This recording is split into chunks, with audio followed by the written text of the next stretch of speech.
So you're getting ready to push off on a passage or to leave to go for your first cruise.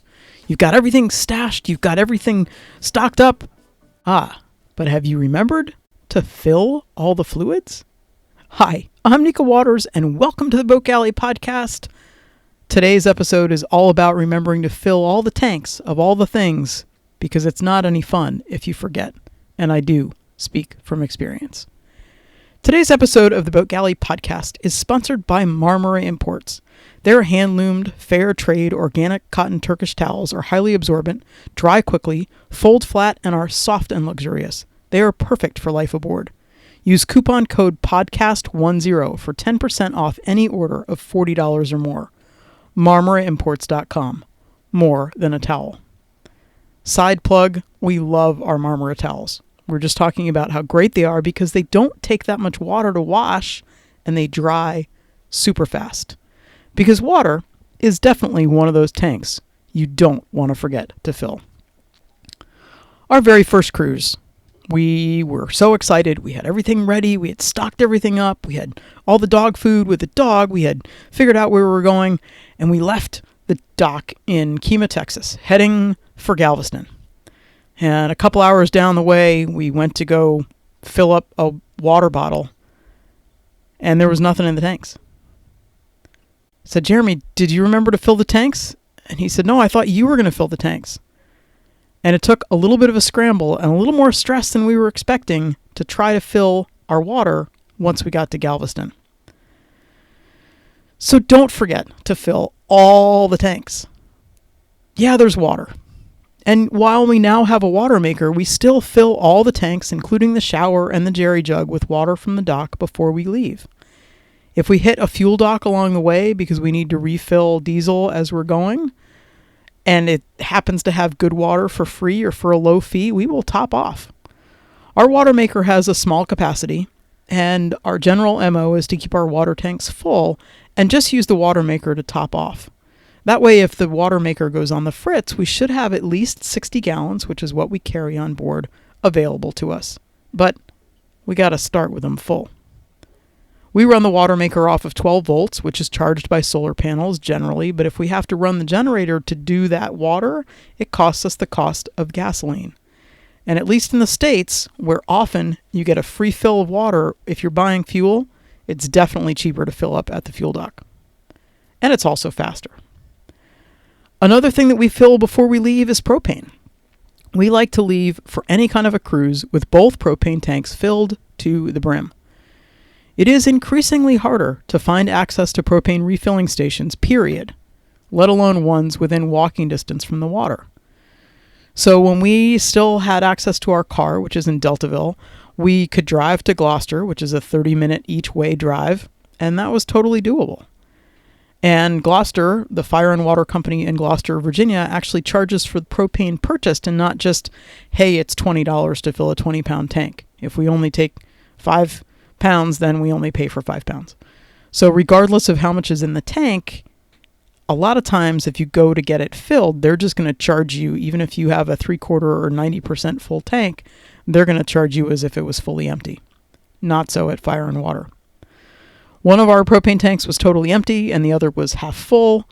And when we're full up, we have enough cooking fuel to last for at least 6 months or more. Really great to fill up your propane.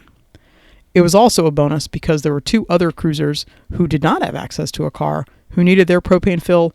And it was really nice to be able to say, yeah, hop in the car, we're going. And we were able to get their tanks full too. So after water and propane, there's diesel. And sure, going to a gas station on land with your jerry jugs will almost certainly be less expensive than going to a fuel dock with the boat.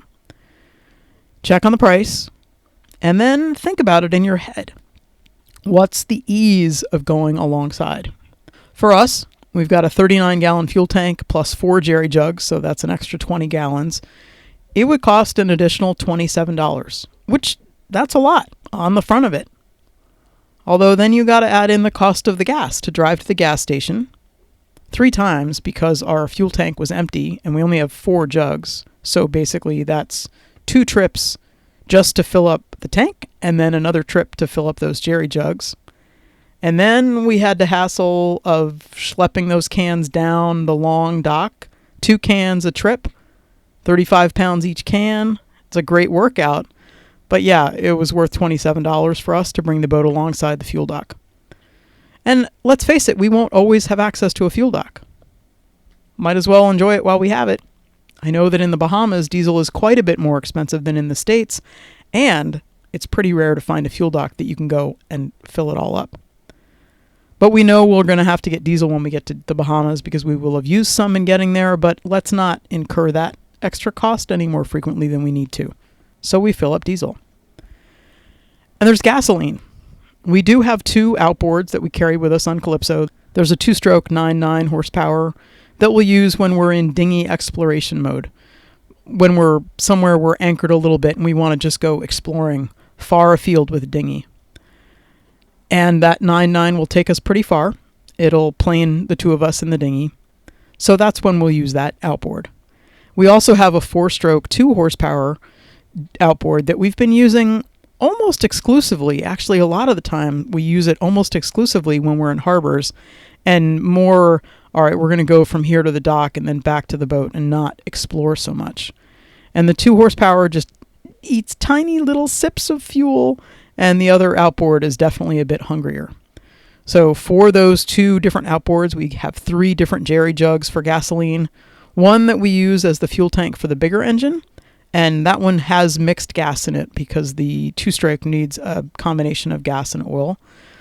And the other 2 jerry cans are just filled with regular gasoline. So then if we need to fill the one for the bigger outboard, we can just add the outboard oil as needed. And then after we've filled water and propane and diesel and gasoline, oh, don't forget the beer. Oh, wait, hold on. That's a totally different category. But when we're going to the Bahamas, where a case of beer is between $53 and $80 a case, yeah, sometimes you want to think about what you're filling up and why you're filling it up.